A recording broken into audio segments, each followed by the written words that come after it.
There's a subtle threshold you cross on the path of inner work, where the silence around you begins to feel heavier, not because the world has changed, but because your perception of it has sharpened to a point. The streets you've walked 1,000 times are still the same concrete. The faces are the familiar ones. Yet, a quiet revolution is happening inside you. You start to see the invisible architecture of interactions, the unspoken contracts, the hidden emotional tolls people pay without realizing it. You pick up on the subtle friction between a person's words and their energy. It's as if a veil has been lifted, but the world around you is still walking around with it on. This is the beginning of a profound shift. Carl Jung, the great explorer of the human psyche, dedicated his life to understanding this process. He studied those who had done the hard work of facing their own inner darkness, what he called the shadow. These individuals emerged not just smarter, but clearer. Their vision of human nature became startlingly lucid.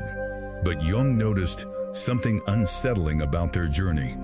The most significant danger they faced didn't come from their own internal struggles.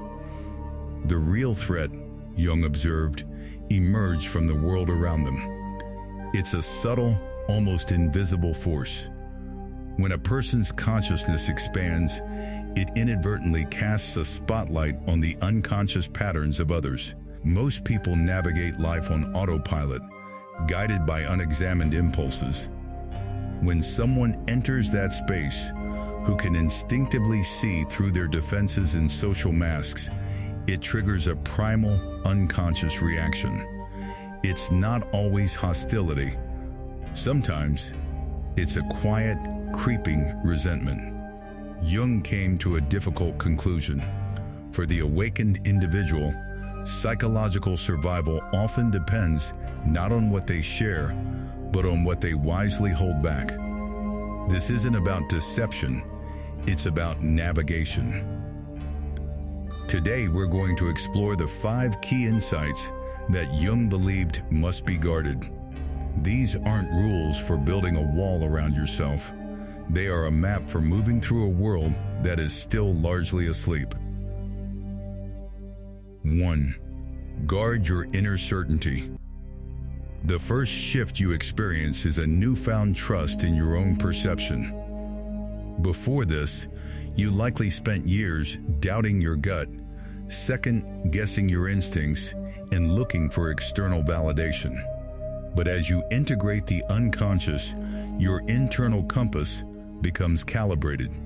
You notice emotional contradictions instantly. You see the gap between what someone does and what they say. Jung called this a kind of differentiated perception. Your unconscious mind is processing volumes of data that your conscious mind has finally learned to trust. But here's where it gets tricky.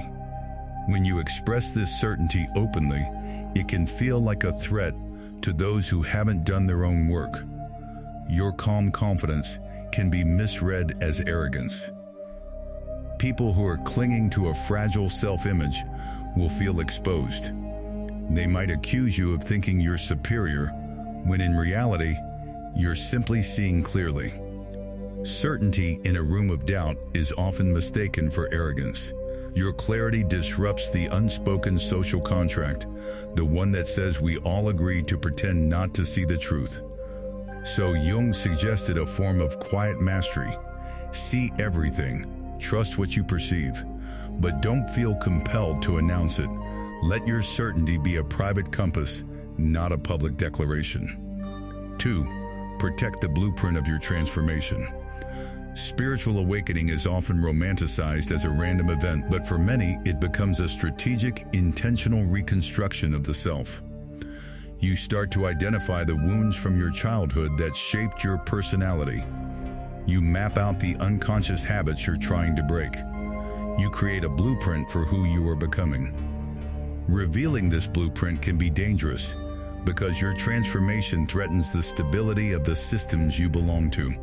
Families, for instance, operate like delicate ecosystems. Every member has an unspoken role: the fixer, the victim, the rebel.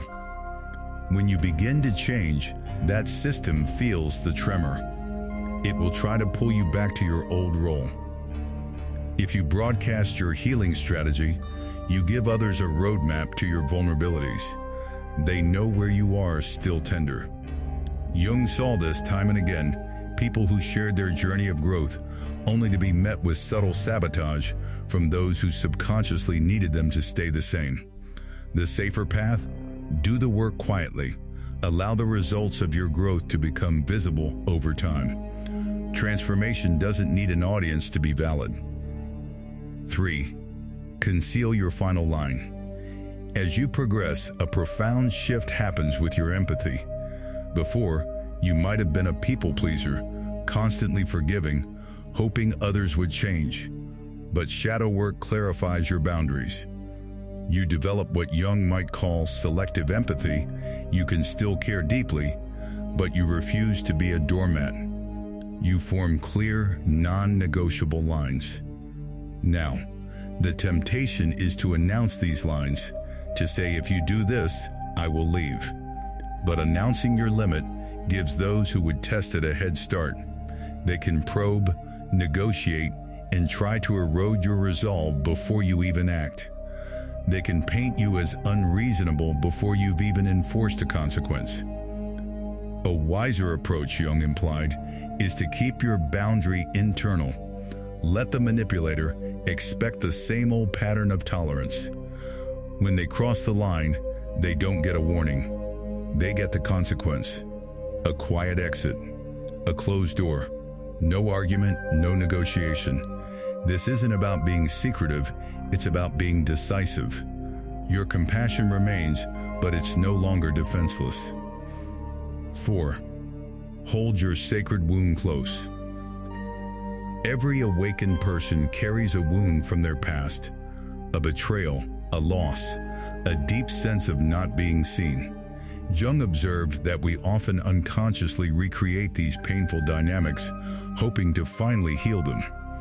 But when you truly integrate this wound, it transforms.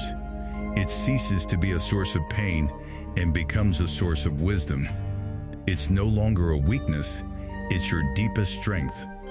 Yet sharing this transformed story with everyone can be a mistake. Many people are still living inside their own unhealed trauma. Your healing can act as a mirror that shames them. Unconsciously, they might try to drag you back into your old victim role. They'll treat you as fragile, bring up your past pain, and try to re-traumatize you to make their own suffering feel more valid. Your healed wound is medicine. Share it only with those who seek healing. It's rarely malicious.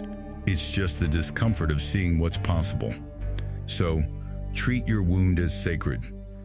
It is not a story for public consumption. It is a reservoir of wisdom that must be offered with great care only to those who are truly ready to receive it. 5.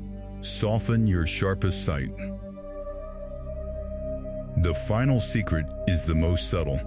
As your awareness deepens, you become a master at reading social dynamics. You can sense the undercurrents in a room, see the roles people play, and understand the unspoken games.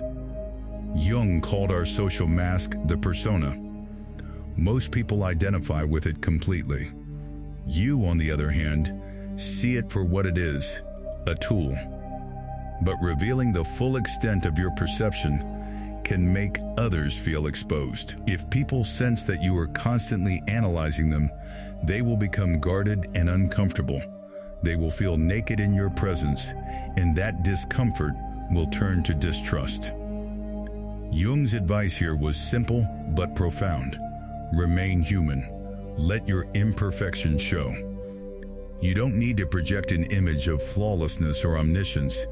This isn't about pretending to be less intelligent. It's about humility.